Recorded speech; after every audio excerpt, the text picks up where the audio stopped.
উন্নত চিকিৎসার জন্য বিদেশে যাচ্ছেন জাতীয় ক্রিকেট দলের সাবেক অধিনায়ক তামিম ইকবাল।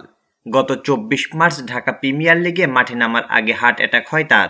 এরপর দেশের ২ হাসপাতালে চিকিৎসা চলে তামিমের। এবার উন্নত চিকিৎসার জন্য সিঙ্গাপুরে যাচ্ছেন তিনি। হৃদরোগে আক্রান্ত হওয়ার পর প্রথমে সাভারের কেপিজে বিশেষায়িত হাসপাতালে চিকিৎসা হয় তামিমের। সেখানে তার হার্টের রিং পরানো হয়। এরপর তাকে ঢাকার একটি বেসরকারি হাসপাতালে স্থানান্তর করা হয়। সেখানে কয়েকদিন থাকার পর ঈদের আগে বাসায় ফিরে যান তামিম। এবার উন্নত চিকিৎসার জন্য সিঙ্গাপুরে যাচ্ছেন তামিম ইকবাল।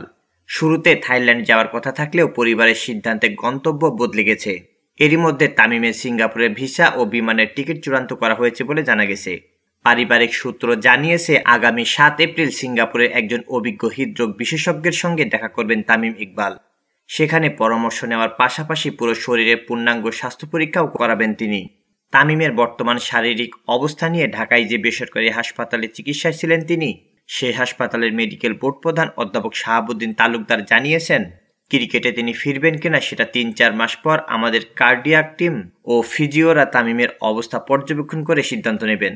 তামিমের শারীরিক অবস্থা সম্পর্কে সার্বক্ষণিক খোঁজখবর রাখছেন বাংলাদেশ ক্রিকেট বোর্ডের প্রধান চিকিৎসক ডাক্তার দেবাশিস চৌধুরী। তিনি জানান, তামিম এখন আশঙ্কামুক্ত, তবে সম্পূর্ণ বিশ্রামে রয়েছেন।